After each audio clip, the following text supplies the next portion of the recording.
Price ಅಲಾಡ್. ದೇವರ ಪರಿಶುದ್ಧವಾದ ನಾಮಕ್ಕೆ ಮಹಿಮೆ ಉಂಟಾಗಲಿ. ಪ್ರೀತಿಯ ಬಿಗ್ ಜೆ ಟಿ ವಿ ವೀಕ್ಷಕರೇ, ಕರ್ತನಾದ ಯೇಸು ಕ್ರಿಸ್ತನ ನಾಮದಲ್ಲಿ ಈ ಚೈತನ್ಯ ವಾಕ್ಯ ಕಾರ್ಯಕ್ರಮಕ್ಕೆ ನಿಮ್ಮೆಲ್ಲರನ್ನ ನನ್ನ ಹೃದಯಪೂರ್ವಕವಾಗಿ ಸ್ವಾಗತಿಸ್ತಾ ಇದ್ದೇನೆ. ಈ ಚೈತನ್ಯ ವಾಕ್ಯ ಕಾರ್ಯಕ್ರಮವು ಅನೇಕ ವರ್ಷಗಳಿಂದ ಇದು ನಡೆಸಲ್ಪಡ್ತಾ ಇದೆ. ಅನೇಕರು ನೀವು ಇದರಿಂದ ಬಿಡುಗಡೆಯನ್ನು, ಆರೋಗ್ಯವನ್ನು, ಸಮಾಧಾನವನ್ನು, ನೆಮ್ಮದಿಯನ್ನು, ಅಷ್ಟೇ ಅಲ್ಲ ನಂಬಿಕೆಯಲ್ಲಿ ದೃಢವಾಗುವಂತೆ ಕರ್ತನು ಕೃಪೆಯನ್ನು ಅನುಗ್ರಹಿಸ್ತಾ ಇದ್ದಾನೆ. ನೀವು ಅನೇಕ ಸಾಕ್ಷಿಗಳನ್ನು ನೀವು ಕೇಳಿದ್ದೀರಿ, ನೋಡ್ತಾ ಇದ್ದೀರಿ, ನಿಮ್ಮ ಜೀವಿತಗಳಲ್ಲಿ ನೀವು ಅನುಭವಿಸ್ತಾ ಇದ್ದೀರಿ. ನಾನು ದೇವರಿಗೆ ಸ್ತೋತ್ರವನ್ನು ಸಲ್ಲಿಸ್ತೇನೆ. ಪ್ರಿಯರೇ, ಈಗಾಗಲೇ ನಾವು ವಾಕ್ಯವನ್ನು ಧ್ಯಾನಿಸಲಿಕ್ಕೆ ಹೋಗ್ತಾ ಇದ್ದೇವೆ. ನಾವು ಕಣ್ಣುಗಳನ್ನು ಮುಚ್ಚಿ ವಾಕ್ಯಕ್ಕಾಗಿ ನಾವು ಪ್ರಾರ್ಥನೆಗಳನ್ನು ನಾವು ಮಾಡುವ. ಸ್ತೋತ್ರ ಸ್ವಾಮಿ, ತಂದೆ ಆ ದೇವರೇ, ಸಮಯಕ್ಕಾಗಿ ನಿಮಗೆ ಸ್ತೋತ್ರ. ಈ ಸಮಯವನ್ನು ಅನುಗ್ರಹಿಸಿದ ದೇವರೇ, ಈ ಚೈತನ್ಯ ವಾಕ್ಯ ಕಾರ್ಯಕ್ರಮದಲ್ಲಿ ನೀನು ಪ್ರತಿಯೊಬ್ಬರಿಗಾಗಿ ಮಾತನಾಡಿರಿ, ಪ್ರತಿಯೊಬ್ಬರನ್ನ ಬಲಪಡಿಸಿರಿ, ನಿನ್ನ ಕೃಪೆಯಲ್ಲಿ ನಿಮ್ಮ ಆಲೋಚನೆಯಲ್ಲಿ ನೀವು ನಡೆಸಿರಿ ಸ್ವಾಮಿ. ಯೇಸುವಿನ ಹೆಸರಿನಲ್ಲಿ ತಂದೆಯೇ, ಆಮೇನ್ ಆಮೇನ್ ಆಮೇನ್. ಪ್ರೀತಿಯ ಬಿಗ್ ಜೆ ಟಿ ವಿಯ ವೀಕ್ಷಕರೇ, ಈ ದಿನದಲ್ಲಿ ದೇವರ ವಾಕ್ಯ ಕೀರ್ತನೆ 118 8ನೇ ವಾಕ್ಯ ಹೀಗೆ ಹೇಳ್ತದೆ: ಮನುಷ್ಯರಲ್ಲಿ ಭರವಸವಿಡುವುದಕ್ಕಿಂತ ಯೆಹೋವನನ್ನು ಆಶ್ರಯಿಸುವುದು ಒಳ್ಳೆಯದು. ಮನುಷ್ಯರಲ್ಲಿ ಭರವಸೆಯನ್ನು ಇಡುವುದಕ್ಕಿಂತ ಯೆಹೋವನನ್ನು, ಕರ್ತನನ್ನು ಆಶ್ರಯಿಸಿಕೊಳ್ಳುವುದು ಅದು ಒಳ್ಳೆಯದು ಎಂಬುದಾಗಿ ವಾಕ್ಯ ಹೇಳ್ತದೆ. ಹಾಗಾದರೆ ಮನುಷ್ಯರ ಮೇಲೆ ಭರವಸೆಯನ್ನು ಇಡಬಾರ್ದು, ಮನುಷ್ಯರನ್ನ ಆಶ್ರಯಿಸಿಕೊಳ್ಬಾರ್ದು ಎಂಬುದಾಗಿ ವಾಕ್ಯ ಹೇಳ್ತಾ ಇದೆ. ನಮಗೆ ಬಹಳ ಸ್ಪಷ್ಟವಾಗಿ ತೋರಿಸ್ತದೆ. ಯಾಕೆಂದರೆ ಮನುಷ್ಯನು ಸಹಾಯವನ್ನು ಮಾಡಲಿಕ್ಕೂ ನಮಗೆ ಉಪಕಾರಗಳನ್ನು ಮಾಡಲಿಕ್ಕೂ ಆತನ ಶಕ್ತನಲ್ಲ. ಅವನಿಗೆ ಸಾಮರ್ಥ್ಯ ಇರುವಂಥದ್ದು ಮಾಡ್ತಾನೆ. ಆನಂತರ ಮನುಷ್ಯನ ಮನಸ್ಸು ಚಂಚಲ ಆಗಿರೋದ್ರಿಂದ ಅವನು ಎರಡು ಮಾರ್ಗದಲ್ಲಿ ಹೋಗಲಿಕ್ಕೆ ಅವನಿಗೆ ಸುಲಭವಾದ ಮಾರ್ಗಗಳಿದೆ. ಯಾಕೆಂದರೆ ದೇವರು ವಾಕ್ಯ ಹೇಳ್ತದೆ, ಮನುಷ್ಯರ ಹಾಗೆ ದೇವರು ಎರಡು ಮಾತಿನವನಲ್ಲ ಎಂಬುದಾಗಿ. ಮನುಷ್ಯನು ಇವತ್ತನ್ನು ಸಹಾಯ ಮಾಡ್ತಾನೆ ಎಂಬುದಾಗಿ ಹೇಳ್ತಾನೆ, ನಾಳೆ ಅದನ್ನು ಸಹಾಯ ಮಾಡುವುದಿಲ್ಲ. ಮನುಷ್ಯನು ಇವತ್ತು ನಾನು ನಿನಗೆ ಹೆಲ್ಪ್ ಮಾಡ್ತೇನೆ ಎಂಬುದಾಗಿ ಹೇಳ್ತಾನೆ, ನಾಳೆ ಬೇರೆಯವರ ಮಾತನ್ನು ಕೇಳಿ ಅವನು ಹೆಲ್ಪ್ ಮಾಡುವುದಿಲ್ಲ. ಯಾಕಂದರೆ ಮನುಷ್ಯನ ಸ್ವಭಾವ. ಆದರೆ ದೇವರು ಹೇಗೆಂದರೆ ಆತನು ನಂಬಿಗಸ್ತನಾದ ದೇವರು. ಪ್ರಿಯರೇ, ಹಲ್ಲೆಲೂಯಾ. ಅದಕ್ಕೆ ವಾಕ್ಯ ಏನು ಹೇಳ್ತದಂದರೆ, ನಾವು ಅಪನಂಬಿಗಸ್ತರಾದರೂ ದೇವರು ನಮ್ಮ ವಿಷಯಗಳಲ್ಲಿ ನಂಬಿಗಸ್ತನಾಗಿಯೇ ಇದ್ದಾನೆ, ನಂಬಿಗಸ್ತನಾಗಿಯೇ ಇರ್ತಾನೆ. ಹಲ್ಲೆಲೂಯಾ. ಯಾಕೆಂದರೆ ನಮ್ಮ ದೇವರು ನಂಬಿಗಸ್ತನಾದ ದೇವರು. ಅದಕ್ಕೆ ವಾಕ್ಯ ಹೇಳ್ತದೆ, ಮನುಷ್ಯರ ಮೇಲೆ ಭರವಸೆ ಇಡುವುದಕ್ಕಿಂತ, ಮನುಷ್ಯರನ್ನ ಆತುಕೊಳ್ಳುವುದಕ್ಕಿಂತ, ಮನುಷ್ಯರ ಮೇಲೆ ನಂಬಿಕೆ ಇಡುವುದಕ್ಕಿಂತ, ಮನುಷ್ಯರು ನಮಗೆ ಎಲ್ಲವನ್ನು ಒದಗಿಸ್ತಾರೆ ಎಂಬುದಾಗಿ ಯೋಚನೆ ಮಾಡುವುದಕ್ಕಿಂತ ನಾವು ದೇವರನ್ನ ಆಶ್ರಯಿಸುವುದು ಒಳ್ಳೆಯದು. Hallelujah, hallelujah. ಯಾಕೆಂದರೆ ಕೀರ್ತನೆಗಾರನು ಹೇಳ್ತಾನೆ, ದೇವರನ್ನ ಆಶ್ರಯಿಸಿಕೊಂಡಿರುವರು, ಪರಾತ್ಪರನ ಮೊರೆಯುಕ್ಕಿರುವವರು ಸರ್ವಶಕ್ತನ ಆಶ್ರಯದಲ್ಲಿ ಯಾವಾಗಲೂ ಸುರಕ್ಷಿತರಾಗಿರ್ತಾರಂತೆ. ಮನುಷ್ಯರು ನಮ್ಮನ್ನು ಸುರಕ್ಷಿತವಾಗಿ ಕಾಯಲಿಕ್ಕೆ ಸಾಧ್ಯನೇ ಇಲ್ಲ. ಮನುಷ್ಯರು ನಮ್ಮನ್ನು ಕಾಪಾಡಲಿಕ್ಕೆ ಸಾಧ್ಯವಿಲ್ಲ. ದೇವರು ಮಾತ್ರ ನಮ್ಮನ್ನು ಕಾಯಲಿಕ್ಕೂ, ನಡೆಸಲಿಕ್ಕೂ, ಕಾಪಾಡಲಿಕ್ಕೂ ಸರ್ವಶಕ್ತನಾದ ದೇವರು ಆತನಾಗಿದ್ದಾನೆ. ಪ್ರಿಯರೇ, ಅದರಿಂದ ನಿಮ್ಮ ಜೀವಿತಗಳಲ್ಲಿ ದೇವರನ್ನ ಹಾತುಕೊಳ್ಳ್ರಿ. ದೇವರೇ ನಮಗೆ ಆಶ್ರಯವಾಗಿದ್ದಾನೆ, ದೇವರೇ ನಮಗೆ ಆಶ್ರಯ ದುರ್ಗವಾಗಿದ್ದಾನೆ. ದೇವರ ವಾಕ್ಯ ಹೇಳ್ತದೆ, ಮನುಷ್ಯರ ಮೇಲೆ ಭರವಸೆಯನ್ನು ಇಡುವುದಕ್ಕಿಂತ ದೇವರನ್ನು ಆಶ್ರಯಿಸಿಕೊಳ್ಳುವುದು ಬಹಳ ಉತ್ತಮವಾದ ಕೆಲಸ. ಪ್ರಿಯರೇ, ನಿಮ್ಮ ಜೀವಿತಗಳಲ್ಲಿ ಯಾವಾಗಲೂ ದೇವರನ್ನ ಆಶ್ರಯಿಸಿಕೊಳ್ಳಬೇಕು, ದೇವರ ಮೇಲೆ ನಂಬಿಕೆ ಇಡಬೇಕು, ದೇವರ ಮೇಲೆ ಭರವಸೆಯನ್ನು ಇಡಬೇಕು. ಮನುಷ್ಯನು ಸಹಾಯ ಮಾಡುವುದೇ ಇಲ್ಲ, ಇವತ್ತು ಮಾಡ್ತೇನೆ ಎಂಬುದಾಗಿ ಹೇಳಿ ನಾಳೆ ಮಾಡುವುದಿಲ್ಲ. ಆದರೆ ದೇವರು ಎರಡು ಮಾತು ನಾನು ಅಲ್ಲ, ಆತನು ಒಂದೇ ಮಾತು. ಆತನು ನಂಬಿಗಸ್ತನಾದ ದೇವರು, ಯುಗದ ಸಮಾಪ್ತಿಯವರೆಗೂ ನಿಮ್ಮ ಜೊತೆಯಲ್ಲೇ ಇರ್ತಾನೆ ಹೇಳಿದ ದೇವರು. ಆತನ ಎಲ್ಲ ಪರಿಸ್ಥಿತಿಗಳ ಮಧ್ಯದಲ್ಲೂ ನಮ್ಮ ಜೊತೆಯಲ್ಲೇ ಇರ್ತಾನೆ. ಆತನ ಎಂದಿಗೂ ನಮ್ಮನ್ನು ಕೈ ಬಿಡುವುದಿಲ್ಲ, ಆತನ ಎಂದಿಗೂ ನಮ್ಮನ್ನು ತೊರೆದು ಬಿಡುವುದೇ ಇಲ್ಲ. ಅದರಿಂದ ದೇವರ ವಾಕ್ಯ ಹೇಳ್ತದೆ, ಅವನ ಮೇಲೆ ಭರವಸೆನೇ ಇಡಬೇಡ, ಅವನನ್ನು ಆಶ್ರಯಿಸಲು ಬೇಡ ಎಂಬುದಾಗಿ. ಹಾಗಾದರೆ ನಾವು ಮನುಷ್ಯರನ್ನ ಭರವಸೆ ಇಡಬಾರ್ದು, ಮನುಷ್ಯರನ್ನ ಆಶ್ರಯಿಸಬಾರ್ದು. ಭರವಸೆನ ಇಟ್ಟರೆ ನಾವು ಸೋತು ಹೋಗ್ತೀವಿ, ನಾವು ಕುಗ್ಗಿ ಹೋಗ್ತೀವಿ, ಅವಮಾನಕ್ಕೆ ಒಳಗಾಗ್ತೇವೆ. ಯಾಕೆಂದರೆ ಮನುಷ್ಯನು ನಮಗೆ ಸಹಾಯ ಮಾಡಲು ಶಕ್ತನಲ್ಲ. ಪ್ರಿಯರೇ, ನಿಮ್ಮ ಜೀವಿತಗಳಲ್ಲಿ ಅನೇಕ ಸಾರಿ ಅನೇಕ ಜನರು ಹೇಳಿರ್ಬೋದು ನಿಮಗೆ ಸಹಾಯ ಮಾಡ್ತಾನೆ ಎಂಬುದಾಗಿ. ಆದರೆ ಮನುಷ್ಯರು ಕೆಲವು ದಿನಗಳಾದ ನಂತರ ಬೇರೆಯವರ ಮಾತನ್ನು ಕೇಳಿ ಸಹಾಯ ಮಾಡುವುದನ್ನು ನಿಲ್ಲಿಸಿಬಿಡ್ತಾರೆ. ಆದರೆ ನನ್ನ ದೇವರು ಹಾಗೆ ಅಲ್ಲ. ನಾವು ದೇವರನ್ನ ಆಶ್ರಯಿಸಿಕೊಳ್ಳುವುದಾದರೆ ದೇವರು ಪ್ರತಿನಿತ್ಯ ನಮಗೆ ಸಹಾಯ ಮಾಡುವಂಥ ಕರ್ತನ ಆತನಾಗಿದ್ದಾನೆ. ಅದಕ್ಕೆ ಕೀರ್ತನೆಗಾರ 121ನೇ ಕೀರ್ತನೆಯಲ್ಲಿ ಹೀಗೆ ಹೇಳ್ತಾನೆ, ನಾನು ಕಣ್ಣೆತ್ತಿ ಪರ್ವತವನ್ನೇ ನೋಡ್ತೇನೆ, ಭೂಮಿ ಆಕಾಶಗಳನ್ನು ಉಂಟು ಮಾಡಿದ ಯೆಹೋವನಿಂದಲೇ ನನಗೆ ಸಹಾಯ ಬರ್ತದೆ. ನಾನು ದೇವರನ್ನು ನಾನು ಆತುಕೊಳ್ತೇನೆ, ದೇವರನ್ನು ಆಶ್ರಯಿಸಿಕೊಳ್ತೇನೆ. ಈ ಲೋಕದ ಬೆಟ್ಟ ಗುಡ್ಡವನ್ನು ನೋಡಿ ಇದನ್ನು ಉಂಟು ಮಾಡಿದಂಥ ದೇವರನ್ನು ನಾನು ಆಶ್ರಯಿಸಿಕೊಳ್ತೇನೆ ಎಂಬುದಾಗಿ ಅವನ ಆಶ್ರಯವನ್ನು ನೋಡ್ರಿ. ಹಲ್ಲೆಲೂಯಾ. ನಮ್ಮ ದೇವರನ್ನ ಆಶ್ರಯಿಸಿಕೊಂಡ್ರೆ ನಮಗೆ ಸಹಾಯ ನಿಶ್ಚಯ ಪ್ರಿಯರೇ. ಅದಕ್ಕೆ ಅವನು ಹೇಳ್ತಿದ್ದಾನೆ, ನನ್ನ ಕಣ್ಣೆತ್ತಿ ನನ್ನ ಪರ್ವತವನ್ನು ನೋಡ್ತೀನಿ, ಭೂಮಿ ಆಕಾಶಗಳನ್ನು ಉಂಟು ಮಾಡಿದ ಯೆಹೋವನು ನನಗೆ ಸಹಾಯಕನು, ಆತನನ್ನು ನಾನು ಆಶ್ರಯಿಸಿಕೊಳ್ತೇನೆ. ಒಂದು ವೇಳೆ ನಿಮಗೆ ಕೊರತೆಗಳು ಬರುವಂಥ ಸಮಯದಲ್ಲಿ, ಕೊರತೆಗಳು ಇರುವಂಥ ಸಮಯದಲ್ಲಿ ನೀವು ನಿಮ್ಮ ಮನೆಯ ಆಚೆ ಈಚೆ ಯಾವುದಾದ್ರು ಬೆಟ್ಟಗಳಿದ್ದನ್ನು ನೋಡ್ರಿ. ಯಾಕೆಂದರೆ ಅದನ್ನು ನೋಡುವಾಗ ನಿಮಗೆ ಗೊತ್ತಾಗ್ತದೆ ದೇವರ ಸೃಷ್ಟಿ. ಅದನ್ನು ಉಂಟು ಮಾಡಿದ ತಂದೆ ನಿಮಗೆ ತಂದೆ ಆಗಿದ್ದಾನೆ ಪ್ರಿಯರೇ. ಅದನ್ನು ಸೃಷ್ಟಿ ಮಾಡಿದ ತಂದೆ ನನಗೆ ನಿಮಗೆ ತಂದೆ ಆಗಿದ್ದಾನೆ. ಅದನ್ನು ನಿರ್ಮಿಸಿದ ತಂದೆ ನಮ್ಮ ದೇವರು ಆತನಾಗಿದ್ದಾನೆ. ಹಾಲೆಲೂಯ. ಅದನ್ನು ಅಷ್ಟು ಅಂದ ಚಂದವಾಗಿ ನಿರ್ಮಿಸಿರುವ ದೇವರು, ನಾನು ದೇವರನ್ನು ಆಶ್ರಯಿಸಿಕೊಳ್ಳುವಾಗ ನಮಗೆ ಯಾವ ಕೊರತೆಗಳಿರುವುದಿಲ್ಲ. ಹಾಲೆಲೂಯ. ಅದಕ್ಕೆ ಪ್ರಾಯದ ಸಿಂಹಗಳಾದರೂ ಹೊಟ್ಟೆಗೆಲೆ ದಾಸಿದವು. ಕರ್ತನಲ್ಲಿ ಬೇಡಿಕೊಳ್ಳುವವರಿಗೆ, ಕರ್ತನಲ್ಲಿ ಪ್ರಾರ್ಥಿಸುವವರಿಗೆ, ಕರ್ತನನ್ನೇ ಆಶ್ರಯಿಸಿಕೊಳ್ಳುವವರಿಗೆ ಯಾವ ಮೇಲಿಗೂ ಕೊರತೆ ಇರುವುದೇ ಇಲ್ಲ ಎಂಬುದಾಗಿ ವಾಕ್ಯ ಹೇಳ್ತೇನೆ. ಅದರಿಂದ ನಿಮ್ಮ ಜೀವಿತಗಳಲ್ಲಿ ದೇವರನ್ನ ಆಶ್ರಯಿಸಿಕೊಳ್ಳುವುದು ಬಹಳ ಪ್ರಾಮುಖ್ಯವಾದ ಸಂಗತಿ, ಪ್ರಾಮುಖ್ಯವಾದ ಅಂಶ. ಇವತ್ತು ನಿಮ್ಮ ಜೀವಿತಗಳಲ್ಲಿ ದೇವರನ್ನ ಆಶ್ರಯಿಸಿಕೊಳ್ಳಲಿಕ್ಕೆ ಆಗದಿರುವಂಥ ಯಾವುದಾದ್ರೂ ತಡೆಗಳಿರುವುದಾದರೆ ಇವತ್ತೇ ಅದನ್ನು ಒಪ್ಪಿಸಿಕೊಡ್ರಿ ದೇವರ ಮುಂದೆ. ಕೆಲವೊಂದು ಬಾರಿ ನಮ್ಮ ನಂಬಿಕೆ, ನಮ್ಮ ಸ್ವಾರ್ಥ, ನಮಗೆ ಇರುವಂಥ ನಮ್ಮ ಮೇಲೆ ಭರವಸೆಗಳು ನಮ್ಮನ್ನು ದೇವರನ್ನ ಆತುಕೊಳ್ಳಿಕ್ಕೆ ಬಿಡುವುದಿಲ್ಲ. ಕೆಲವರು ಹೀಗೆ ಹೇಳ್ತಾರೆ, ನಾನು ಕೆಲಸ ಮಾಡಿದರೆ ಮಾತ್ರ ನನಗೆ ಹಣ ಬರುವಂಥದ್ದು, ಕೆಲಸ ಮಾಡಿದರೆ ಮಾತ್ರ ನನಗೆ ಆರೋಗ್ಯ ಅಂತ. ಹಣ ಬರ್ಬೋದು, ಆದರೆ ನಮಗೆ ಆರೋಗ್ಯ, ಸಮಾಧಾನ, ಆಶೀರ್ವಾದ, ನೆಮ್ಮದಿ ಎಲ್ಲವೂ ದೇವರಿಂದಲೇ ಬರ್ತದೆ ಪ್ರಿಯರೇ.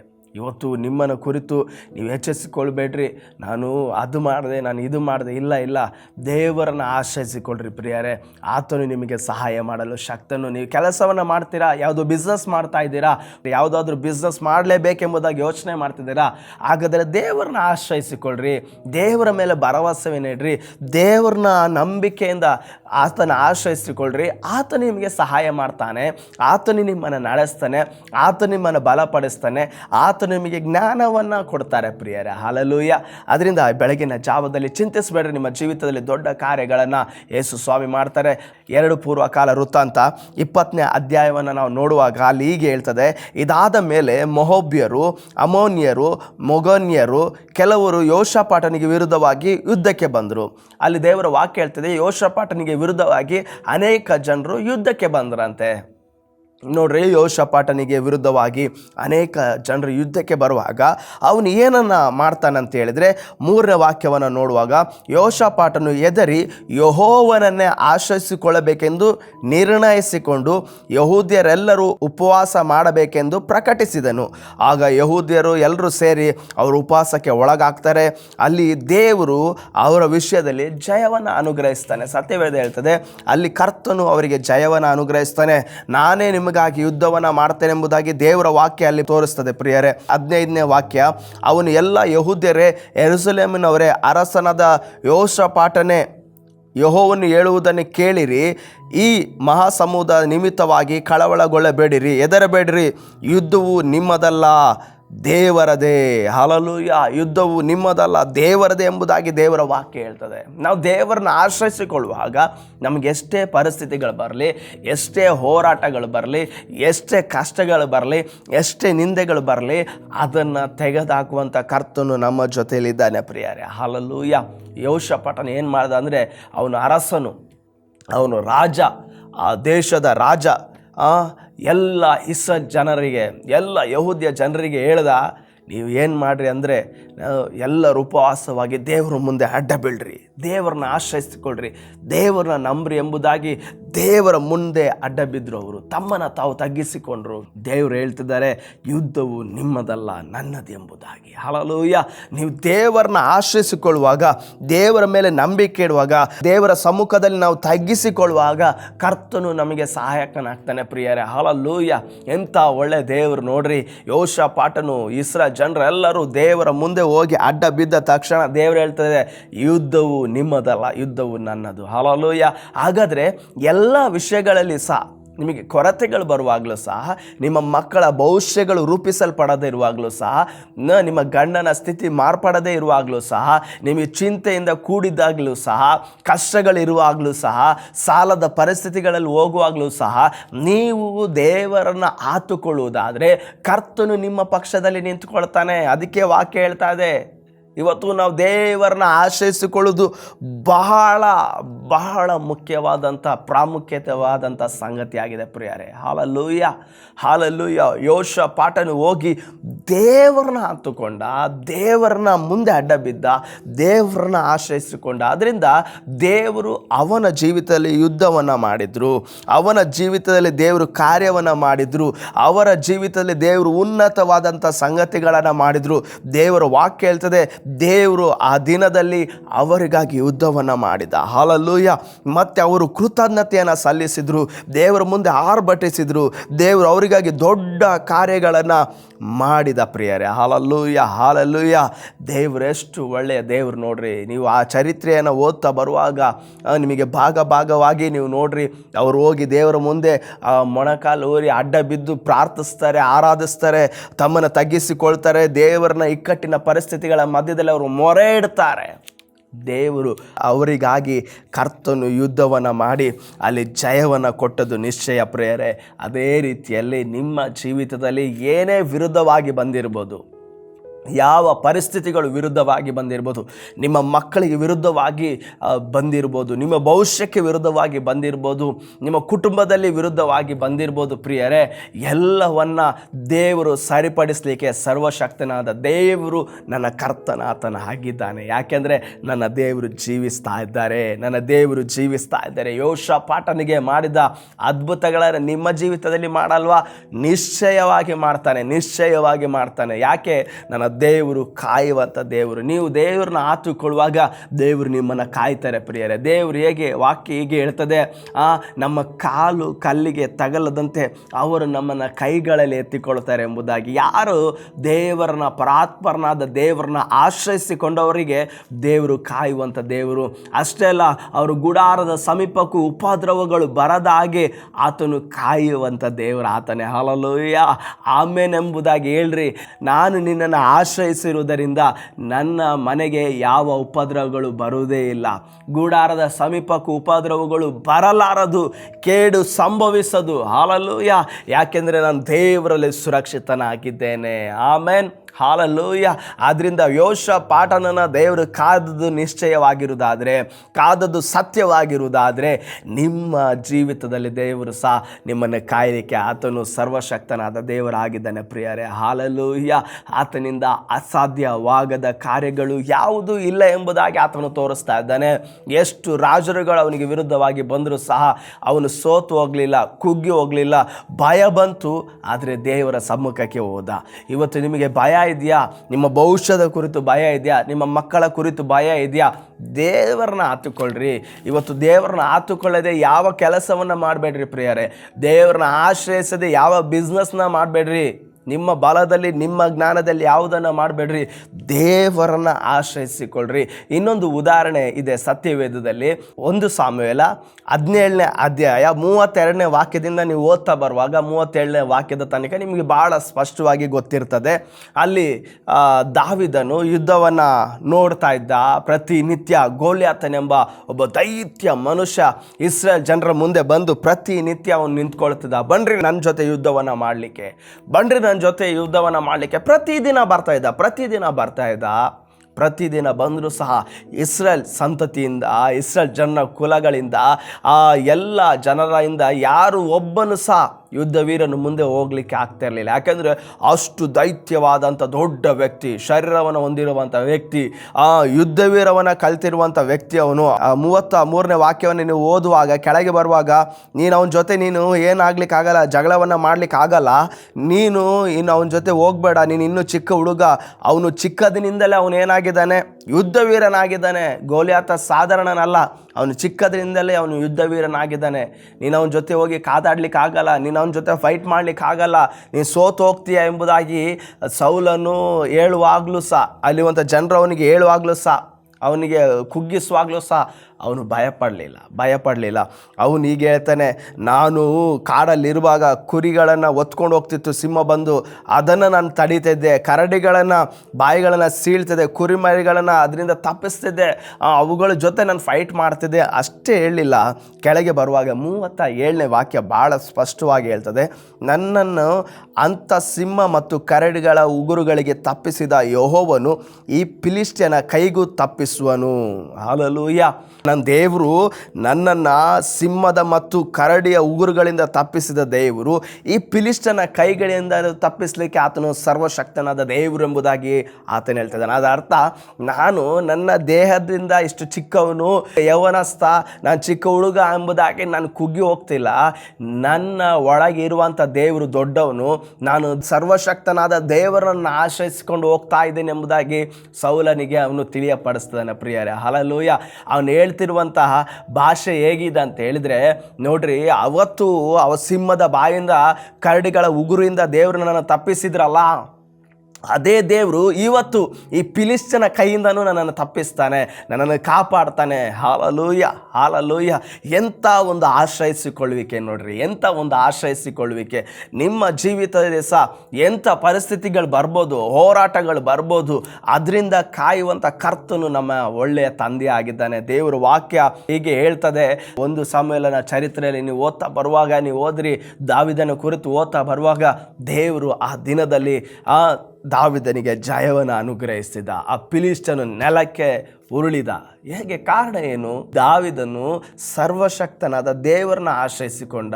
ಈ ಲೋಕದ ಮನುಷ್ಯರಲ್ಲ, ಈ ಲೋಕದಲ್ಲಿರುವಂಥ ಜ್ಞಾನದಿಂದ ಅಲ್ಲ, ಈ ಲೋಕದ ಯುದ್ಧ ಆ ವಸ್ತ್ರಗಳನ್ನು ಧರಿಸಿಕೊಂಡದರಿಂದ ಅಲ್ಲ. ಧರಿಸಿಕೊಳ್ಳುವಾಗ ಅವನಿಗೆ ಆಗಲಿಲ್ಲ ಈ ಲೋಕದ ಸಂಗತಿಯನ್ನು ಧರಿಸಿಕೊಂಡು ಯುದ್ಧವನ್ನು ಮಾಡಲಿಕ್ಕೆ. ಅವನಿಗೆ ನಡಿಲಿಕ್ಕೆ ಆಗಲಿಲ್ಲ, ಅದನ್ನೆಲ್ಲ ತೆಗೆದುಹಾಕಿದೆ, ಬಿಚ್ಚಿ, ಇದನ್ನು ನನಗೆ ಆಗಲ್ಲ ಯುದ್ಧವನ್ನು ಮಾಡಲಿಕ್ಕೆ, ಇದು ನನಗೆ ಅಭ್ಯಾಸ ಇಲ್ಲ ಅಂತೇಳಿ ಕವಣೆ ಕಲ್ಲಿನಿಂದ ಹೊಡೆದು ಅವನನ್ನು ನೆಲಕ್ಕೆ ಉರುಳಿಸಿದ್ದು ಎಷ್ಟು ನಿಶ್ಚಯವಾದಂಥ ಸತ್ಯ ಅಲ್ಲ? ಹಲ್ಲೆಲೂಯಾ.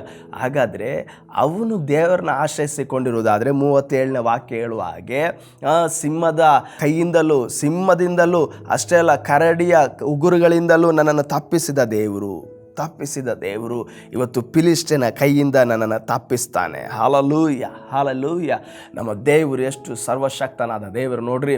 ಆ ಯೌವನ ಪ್ರಾಯದಲ್ಲಿರುವಾಗ ಆ ಚಿಕ್ಕ ಹುಡುಗನಾಗಿದ್ದಂಥ ದಾವೀದನೇ ದೇವರನ್ನ ಆಶ್ರಯಿಸಿಕೊಂಡ.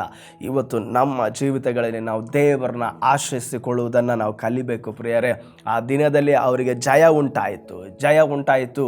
ಆ ಫಿಲಿಷ್ಟಿಯರ ಮಧ್ಯದಲ್ಲಿ ಜಯವನ್ನು ಕೊಟ್ಟ ದೇವರು ಇವತ್ತು ನಮ್ಮ ವಿಷಯಗಳಲ್ಲಿ, ಯಾವ ವಿಷಯಗಳಲ್ಲಿ ನಾವು ಸೋತು ಹೋಗಿದ್ದೀವೋ, ಯಾವ ವಿಷಯಗಳಲ್ಲೆಲ್ಲ ನೀವು ಕುಗ್ಗಿ ಹೋಗಿದ್ದೀರೋ, ಸೋತು ಹೋಗಿದ್ದೀರೋ, ಬಿದ್ದು ಹೋಗಿದ್ದೀರೋ, ಇನ್ನು ಹೇಳಲಿಕ್ಕೆ ಆಗುವುದೇ ಇಲ್ಲ ಎಂಬುದಾಗಿ ಯೋಚನೆ ಮಾಡ್ತಿದ್ದೀರೋ, ನಿರೀಕ್ಷೆ ಇಲ್ಲದೆ ಕೂತ್ಕೊಂಡಿದ್ದೀರೋ, ನಿಮ್ಮ ಜೀವಿತದಲ್ಲಿ ಯೇಸು ಸ್ವಾಮಿ ಅದ್ಭುತಗಳನ್ನು ಮಾಡ್ತಾನೆ. ನಿಮ್ಮ ಜೀವಿತಗಳಲ್ಲಿ ಅತಿಶಯವಾದ ಕಾರ್ಯಗಳನ್ನು ಮಾಡ್ತಾನೆ. ನೀವು ನಂಬುವುದಾದರೆ ದೇವರ ಮಹಿಮೆನ ನೀವು ನೋಡ್ತೀರಿ. ಇಷ್ಟು ದಿವಸ ಒಂದು ವೇಳೆ ನಿಮ್ಮ ಸಾಮರ್ಥ್ಯದಿಂದ ಮಾಡಿದಂಥ ಬಿಸ್ನೆಸ್ನ ಸೈಡಿಗೆ ಇಟ್ಟು ಇವತ್ತೊಂದು ತೀರ್ಮಾನ ಮಾಡಿ ದೇವರೊಂದಿಗೆ, ದೇವರೇ ನಾನು ನಿನ್ನನ್ನು ಆತುಕೊಂಡು ಇವತ್ತಿನಿಂದ ನಾನು ಪ್ರಾರಂಭಿಸ್ತೀನಿ, ಕರ್ತನೇ ನೀನೇ ನನಗೆ ಸಹಾಯ ಮಾಡು ಎಂಬುದಾಗಿ ಹೇಳಿ ಒಂದು ಸ್ಟೆಪ್ ನೀವು ಇಡುವುದಾದರೆ ನಿಮ್ಮ ಜೀವಿತದಲ್ಲಿ ದೇವರು ದೊಡ್ಡ ಕಾರ್ಯಗಳನ್ನು ಮಾಡ್ತಾರೆ. ನಿಮ್ಮ ಮಕ್ಕಳ ಜೀವಿತವನ್ನು ದೇವರಿಗೆ ಒಪ್ಪಿಸಿಕೊಡ್ರಿ. ಕರ್ತನೇ, ನನ್ನ ಮಕ್ಕಳ ಜೀವಿತವನ್ನು ನಾನು ನಡೆಸಲ್ಲ, ನನ್ನ ಜ್ಞಾನದಲ್ಲಿ ನಾನು ನಡೆಸಲ್ಲ, ನಾನು ಬುದ್ಧಿ ಹೇಳಿದರೆ ಅವರು ಕೇಳಲ್ಲ. ಹಾಗಾದರೆ ದೇವರೇ ನೀನು ಅವರ ಮನಸ್ಸನ್ನು ಬದಲಾಯಿಸು, ನಿನ್ನನ್ನು ನಾನು ಆತುಕೊಳ್ತೇನೆ, ನಾನು ಪ್ರಾರ್ಥಿಸ್ತೇನೆ, ನಾನು ನಿನ್ನ ಮೇಲೆ ನಂಬಿಕೆ ಇಡ್ತೇನೆ ಎಂಬುದಾಗಿ ನೀವು ತೀರ್ಮಾನವನ್ನು ಮಾಡಿ ನೋಡ್ರಿ. ದೇವರು ನಿಮ್ಮ ಮಕ್ಕಳ ಭವಿಷ್ಯವನ್ನು ಯಾವ ರೀತಿಯಾಗಿ ಆಶೀರ್ವದಿಸ್ತಾನಂತ. ಯಾಕೆಂದರೆ ನಾವು ದೇವರನ್ನ ಆಶ್ರಯಿಸಿಕೊಳ್ಳುವಾಗ ದೇವರು ನಮ್ಮ ಪಕ್ಷದಲ್ಲಿ ನಿಂತ್ಕೊಳ್ತಾನೆ. ಹಲ್ಲೆಲೂಯಾ.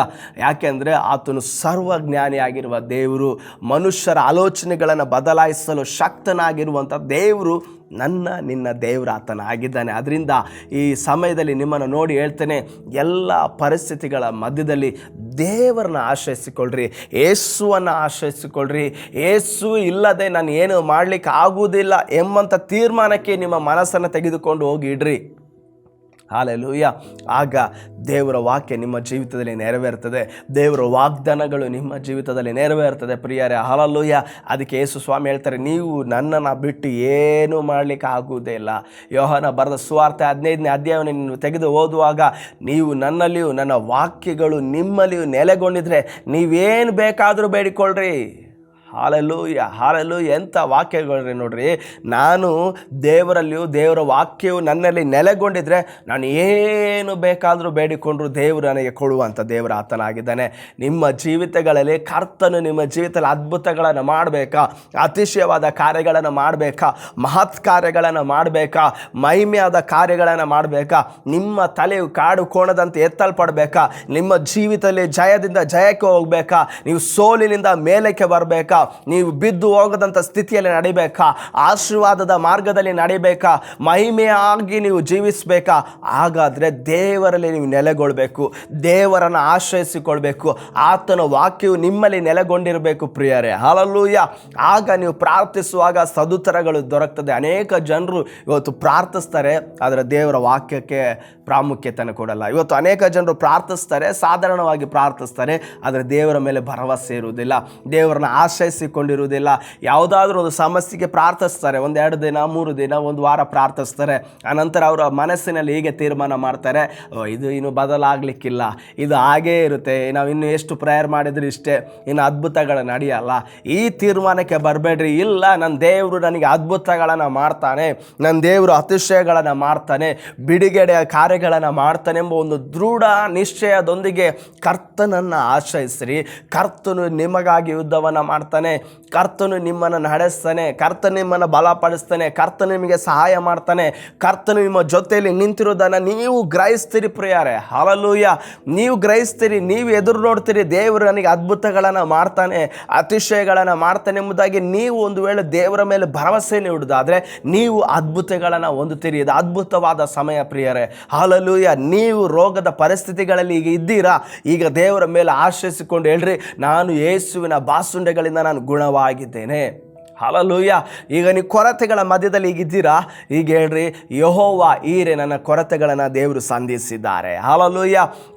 ಅನಾರೋಗ್ಯದ ಮಧ್ಯದಲ್ಲಿ ಇರುವುದಾದರೆ ಯೆಹೋವ ರಾಫ ನನಗೆ ಆರೋಗ್ಯದಾಯಕನಾಗಿದ್ದಾನೆ. ಹಾಲೆಲೂಯ.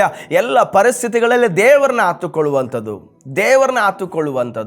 ಈಗ ಒಂದು ಮಗು ನೋಡ್ರಿ, ಚಿಕ್ಕ ಮಗು, ಆ ಮಗು ಯಾರು ಅದಕ್ಕೆ ಬೇಡ, ಆ ತಾಯಿ ಮಾತ್ರ ಬೇಕು. ಯಾಕೆಂದರೆ ಆ ತಾಯಿ ಅದಕ್ಕೆ ಫುಡ್ಡನ್ನು ಕೊಡ್ತಾರೆ ಅಲ್ವಾ, ತಾಯಿಯನ್ನೇ ಆ ಮಗು ಹತ್ತುಕೊಂಡಿರ್ತದೆ. ಆ ರೀತಿಯಾಗಿ ನಾವು ಆತನ ಮಕ್ಕಳಾಗಿದ್ದೀವಿ ಪ್ರಿಯರೇ. ಹಾಲೆಲೂಯ. ನಮ್ಮ ಒಳಗೆ ಅಪ್ಪ ತಂದೆ ಎಂಬ ಕೂಗನ್ನು ನಮ್ಮ ಒಳಗೆ ಇಟ್ಟಿದ್ದಾನೆ. ನಾವು ಆತನಿಗೆ ಮಕ್ಕಳು, ಸ್ವಕೀಯ ಪ್ರಜೆಗಳಾಗಿದ್ದೀವಿ. ಹಾಲೆಲೂಯ. ಸ್ವಕೀಯ ಪ್ರಜೆಗಳಿಗಿಂತಲೂ ನಾವು ಆತನಿಗೆ ತಂದೆಯ ಮಕ್ಕಳ ಸಂಬಂಧದಲ್ಲಿ ನಾವು ಇದ್ದೇವೆ. ನಾವು ಪ್ರಾರ್ಥಿಸುವಾಗ, ಅಪ್ಪ ನಾನು ನಿನ್ನನ್ನು ಹತ್ತುಕೊಳ್ತೇನೆ ಸ್ವಾಮಿ, ನನಗೆ ನೀನೇ ನನ್ನ ತಂದೆ ಸ್ವಾಮಿ, ನೀನೇ ನನಗೆ ಸಹಾಯಕನೆಂಬುದಾಗಿ ನೀವು ಹೇಳುವುದಾದರೆ ಆ ತಂದೆ ಕನಿಕರ ಉಳ್ಳ ತಂದೆ ಪ್ರಿಯರೇ. ಆತನು ಮನಮರುಗುವ ತಂದೆ, ಆತನು ಪ್ರೀತಿ ಸ್ವರೂಪನಾದ ತಂದೆ, ತನ್ನ ಮಕ್ಕಳು ಕೊರತೆಯಲ್ಲಿ ಇರಬಾರ್ದೆಂಬುದಾಗಿ ಬಯಸುವ ತಂದೆ ಆತನಾಗಿದ್ದಾನೆ ಪ್ರಿಯರೇ. ನೀವು ಸತ್ಯವೇದವನ್ನು ನೋಡುವಾಗ ಯೇಸು ಸ್ವಾಮಿ ಒಂದು ಚರಿತ್ರೆ ಹೇಳ್ತಾ ಇರುವಾಗ ಬೆಟ್ಟದಲ್ಲಿ ಕೂತ್ಕೊಂಡು ಅನೇಕ ಸಂಗತಿಗಳನ್ನು ಹೇಳ್ತಾರೆ. ದೇವ್ರ ರಾಜ್ಯಕ್ಕಾಗಿ ನೀತಿಗಾಗಿ ತವಕಪಡ್ರಿ ಅಂತ ಅನೇಕ ಸಂಗತಿಗಳನ್ನು ಹೇಳ್ತಾ ಇರುವಾಗ, ಬೋಧನೆಗಳನ್ನು ಮಾಡ್ತಿರುವಾಗ ಒಂದು ಸಂಗತಿಯನ್ನು ಹೇಳ್ತಾರೆ. ಹಾರಾಡುವ ಹಕ್ಕಿಗಳನ್ನು ನೋಡ್ರಿ, ಅವು ಬಿತ್ತುವುದಿಲ್ಲ, ಕುಯ್ಯುವುದಿಲ್ಲ, ಅವುಗಳನ್ನು ಪೋಷಿಸುವ ಕರ್ತನು ತಂದೆ ನಿಮ್ಮನ್ನು ಸಹ ಪೋಷಿಸ್ತಾನೆ ಎಂಬುದಾಗಿ. ಹಲ್ಲೆಲೂಯ. ಆ ಪಕ್ಷಿಗಳಿಗೆ ಕೊರತೆ ಇಲ್ಲದ ಹಾಗೆ ನೋಡಿಕೊಳ್ಳುವ ತಂದೆ ನನಗೂ ನಿನಗೂ ಕೊರತೆ ಇಲ್ಲದ ಹಾಗೆ ನೋಡಿಕೊಳ್ಳುವ ತಂದೆ ಆಗಿದ್ದಾನೆ. ಹಲ್ಲೆಲೂಯ. ಅದು ಬೆಳಗ್ಗೆ ಎದ್ದ ತಕ್ಷಣ ಅದಕ್ಕೆ ಚಿಂತೆ ಇಲ್ಲ, ಕೂಡಿಸ್ಕೊಳ್ಬೇಕು, ಅದನ್ನು ನಾನು ಸೇರಿಸಿಡಬೇಕು ಎಂಬುದಾಗಿ ಚಿಂತೆ ಇಲ್ಲ. ಊಟಕ್ಕೆ ಸರಿಯಾಗಿ ಸಮಯಕ್ಕೆ ತಕ್ಕ ಹಾಗೆ ಅದಕ್ಕೆ ಫುಡ್ಡನ್ನು ದೇವರು ಅನುಗ್ರಹಿಸಿ ಕೊಡ್ತಾರೆ. ಹಲ್ಲೆಲೂಯ. ನಮ್ಮ ದೇವರು ಎಷ್ಟು ಒಳ್ಳೆಯ ದೇವರು ನೋಡ್ರಿ, ಎಷ್ಟು ತಂದೆಯಾದ ಕರ್ತನ ಹೃದಯ ನೋಡ್ರಿ. ಆತನ ತಂದೆಯ ಹೃದಯ ಇವತ್ತು ನಮಗೆ ನಿಮಗೂ ಪ್ರಕಟವಾಗಬೇಕು ಪ್ರಿಯರೇ. ನಾವು ಆತನ ನೋಡಿ ಹೇಳಬೇಕು, ತಂದೆ ನೀನು ಒಳ್ಳೆಯವನು ಸ್ವಾಮಿ, ನನ್ನ ಜೀವಿತದಲ್ಲಿ ನೀನು ಒಳ್ಳೆಯದನ್ನು ಮಾಡ್ತಾ. ಈ ರೀತಿಯಾಗಿ ನೀವು ಆಶ್ರಯಿಸಿಕೊಳ್ಳುವಾಗ ಆತನ ಅದ್ಭುತವಾದ ಕರಗಳು ನಿಮ್ಮನ್ನು ನಡೆಸುವುದನ್ನು ನೀವು ನೋಡ್ತೀರಿ ಪ್ರಿಯರೇ. ಆತನ ಅದ್ಭುತವಾದ ಕರಗಳು ನಿಮ್ಮ ಜೊತೆಯಲ್ಲಿರುವುದನ್ನು ನೀವು ನೋಡ್ತೀರಿ. ಹಲ್ಲೆಲೂಯ. ಅದರಿಂದ ಹೇಳ್ರಿ, ನನ್ನ ತಂದೆ ಸ್ವಾಮಿ ನೀನು ಮಾತ್ರವೇ, ನೀನೇ ನನಗೆ ಸಹಾಯಕನು, ನಿನ್ನ ಹೊರತು ನನಗೆ ಸಹಾಯ ಎಲ್ಲೂ ಇಲ್ಲ, ನಿನ್ನಿಂದ ಹೊರತು ನನಗೆ ಸಹಾಯ ಎಲ್ಲಿಂದ ಬರಲಿಕ್ಕೆ ಸಾಧ್ಯ ಇಲ್ಲ. ನೀನೇ ನನಗೆ ಸಹಾಯಕನು. ನಾನು ನಿನ್ನನ್ನು ಆಶ್ರಯಿಸಿಕೊಳ್ತೇನೆ. ಎಂಥ ಪರಿಸ್ಥಿತಿಗಳ ಮಧ್ಯೆ ಬಂದರೂ ಸಹ ದೇವರೇ, ನಾನು ನಿನ್ನನ್ನು ಬಿಡುವುದೇ ಇಲ್ಲ. ನಿನ್ನ ಜೊತೆ ನಾನು ನಡೀತೇನೆ ಸ್ವಾಮಿ. ನಿನ್ನನ್ನು ನಾನು ನಂಬ್ತೇನೆ. ನಿನ್ನ ಮೇಲೆ ನಾನು ಭರವಸೆನೇ ಇಡ್ತಾನೆ. ಹಾಲೆಲೂಯಾ. ಅದಕ್ಕೆ ವಾಕ್ಯ ಹೇಳ್ತು, ಮನುಷ್ಯರ ಮೇಲೆ ಭರವಸೆನೇ ಇಡಬೇಡ್ರಿ, ಮನುಷ್ಯರನ್ನ ಆತುಕೊಳ್ಬೇಡ್ರಿ, ಮನುಷ್ಯರ ಮೇಲೆ ಆಶ್ರಯಿಸಿಕೊಳ್ಬೇಡ್ರಿ. ಯಾಕೆಂದರೆ ಅವನು ಸಹಾಯ ಮಾಡಲಿಕ್ಕೆ ಶಕ್ತನಲ್ಲ. ಹಾಗಾದರೆ ಶಕ್ತನು ಯಾರು? ನಮ್ಮ ಸರ್ವಶಕ್ತನಾದ ದೇವರು. ಆತನನ್ನು ನಂಬುವಾಗ, ಆತನ ಆಶ್ರಯಿಸಿಕೊಳ್ಳುವಾಗ, ಆತನನ್ನೇ ದೃಷ್ಟಿಸುವಾಗ, ಆತನಲ್ಲಿ ನಾವು ಮೊರೆ ಹೊಕ್ಕಿರುವಾಗ ಆತನು ನಮಗೆ ಸಹಾಯಕನಾಗಿದ್ದಾನೆ. ಹಾಲೆಲೂಯಾ. ನಾವು ಪ್ರಾರ್ಥನೆಯನ್ನು ಮಾಡುವ, ಹೆದರಬೇಡ್ರಿ, ಸೋತು ಹೋಗಬೇಡ್ರಿ, ಕುಗ್ಗಿ ಹೋಗಬೇಡ್ರಿ, ಚಿಂತಿಸಬೇಡ್ರಿ. ದೇವರು ನಿಮ್ಮ ಜೊತೆ ಇದ್ದಾನೆ. ದೇವರು ನಿಮ್ಮನ್ನು ಸದಾ ಕಾಲಕ್ಕೂ ನಡೆಸ್ತಾನೆ. ಕರ್ತನು ತಂದೆ ನಿಮ್ಮ ಜೊತೆಯಲ್ಲಿದ್ದಾನೆ. ಪ್ರಿಯರೇ, ನಾವು ಪ್ರಾರ್ಥನೆಯನ್ನು ಮಾಡುವ. ಸ್ತೋತ್ರ ಸ್ವಾಮಿ. ತಂದೆಯಾದ ದೇವರೇ, ಈ ಸಮಯಕ್ಕಾಗಿ ನಾವು ನಿಮಗೆ ಸ್ತೋತ್ರವನ್ನು ಮಾಡ್ತಾನೆ. ಈ ವಾಕ್ಯವನ್ನು ಕೇಳಿದಂಥ ಎಲ್ಲರ ಜೀವಿತಗಳಲ್ಲಿ ನೀವು 1000ದಷ್ಟು ಆಶೀರ್ವದಿಸಿರಿ ಅಪ್ಪ. ಅವರ ಚಿಂತೆಗಳನ್ನು, ದುಃಖಗಳನ್ನು, ಸಮಸ್ಯೆಗಳನ್ನು, ರೋಗದಿಂದ ಬಿಡುಗಡೆ ಮಾಡಲಿ ಯೇಸುವಿನ ನಾಮದಲ್ಲಿ. ದೇವರೇ, ಈ ಸಮಯದಲ್ಲಿ ಯಾರೆಲ್ಲ ರೋಗದ ಪರಿಸ್ಥಿತಿಗಳ ಮಧ್ಯದಲ್ಲಿ ಇದ್ದಾರೋ ಅವರ ಮೇಲಿನ ಅದ್ಭುತವಾದ ಕರಗಳನ್ನು ಚಾಚಿ ಅವರಿಗೆ ಸ್ವಸ್ಥತೆಯನ್ನು ಅನುಗ್ರಹಿಸಿರಿ, ಬಿಡುಗಡೆಯನ್ನು ಅನುಗ್ರಹಿಸಿರಿ. ಸಾಲದಿಂದ, ಕಣ್ಣೀರುಗಳಿಂದ, ವೇದನೆಗಳಿಂದ ಜನರನ್ನು ಬಿಡುಗಡೆ ಮಾಡಿರಪ್ಪ. ದೇವರ ಆತ್ಮನೇ, ಈಗಲೇ ಯಾರೆಲ್ಲ ಸ್ವಾಮಿ ಸಮಸ್ಯೆಯಲ್ಲಿ ಹಾದು ಹೋಗ್ತಿದ್ದಾರೋ ಅವರಿಗೊಂದು ದೊಡ್ಡ ಬಿಡುಗಡೆ ಉಂಟಾಗಲಿ ಯೇಸುವಿನ ನಾಮದಲ್ಲಿ. ಕಷ್ಟಗಳು ನೀಗಿಸಲ್ಪಡಲಿ, ಚಿಂತೆಗಳು ಬದಲಾಗಲಿ, ರೋಗಗಳು ನೀಗಿಸಲ್ಪಡಲಿ, ಬಡತನಗಳು ಅವರನ್ನು ಬಿಟ್ಟು ಓಡಿ ಹೋಗಲಿ ಯೇಸುವಿನ ನಾಮದಲ್ಲಿ. ಸಮಾಧಾನ ಮಾತ್ರ ನೆಲೆಗೊಳ್ಳಲಿ ಸ್ವಾಮಿ, ಬಿಡುಗಡೆ ಮಾತ್ರ ನೆಲೆಗೊಳ್ಳಲಿ. ಇವರನ್ನ ಆಶೀರ್ವದಿಸಿರಿ, ಇವರನ್ನೆಲ್ಲರನ್ನ ಬಲಪಡಿಸಿರಿ. ಯೇಸುವಿನ ಹೆಸರಿನಲ್ಲಿ ನಾವು ಪ್ರಾರ್ಥನೆಯನ್ನು ಕೇಳಿದಕ್ಕಾಗಿ ನಿಮಗೆ ವಂದನೆ. ಯೇಸು ಕ್ರಿಸ್ತನ ನಾಮದಲ್ಲಿ ನಾವು ಪ್ರಾರ್ಥಿಸಿ ನಾವು ಬೇಡಿ ಹೊಂದಿಕೊಳ್ಳುತ್ತೇವೆ ನಮ್ಮ ಜೀವಳ ತಂದೆಯೇ. ಆಮೇನ್, ಆಮೇನ್, ಆಮೇನ್. ದೇವರು ನಿಮ್ಮನ್ನು ಆಶೀರ್ವದಿಸಲಿ. God bless you.